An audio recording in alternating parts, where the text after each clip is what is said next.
रायगड जिल्ह्यात सुरू असलेल्या अतिवृष्टीमुळे 8 जुलैपासून रायगड किल्ला हा पर्यटकांसाठी बंद करण्यात आला आहे। रायगड किल्ल्यावर पायी जाणारा चित्त दरवाजा आणि नाणे दरवाजा मार्गे बॅरिकेडिंग करून तो बंद करण्यात आला आहे। पोलीस बंदोबस्त देखील या ठिकाणी तैनात करण्यात आलेला आहे। त्यासोबतच जे पर्यटक आधीच किल्ल्यावर होते त्यांना रोपवेने गडावरून खाली उतरवण्यात येते। यासोबतच रोपवे देखील बंद करण्यात आल्याची माहिती इथल्या प्रशासनाकडून देण्यात आलेली आहे। गणेश महाप्रळकर आपला प्रतिनिधी आपल्यासोबत आहे।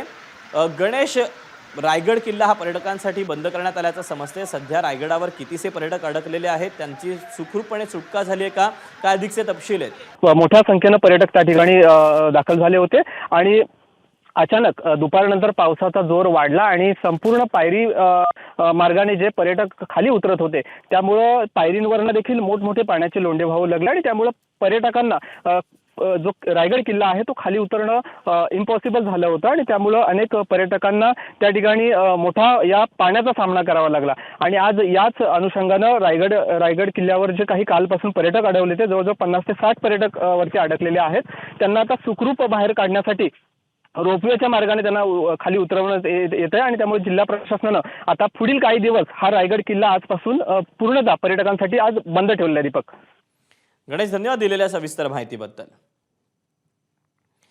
तेव्हा रायगड किल्ल्यावरची आपण ही दृश्य पाहतोय। रायगडवरील चित्त दरवाजा आणि नाणे दरवाजा हा बंद करण्यात आलेला आहे। पोलीस बंदोबस्त देखील इथे तैनात करण्यात आलेला आहे। नमस्कार। मन शुद्ध तुझं ही वेगळ्याच प्रकारची मालिका तुम्हा सगळ्यांना खूप आवडली होती। याचा दुसरा सीझन कधी येणार अशी विचारणा झाली। प्रतीक्षा संपली आहे मित्रांनो। येतोय मन शुद्ध तुझचा दुसरा सीझन। होई मन शुद्ध तुझं।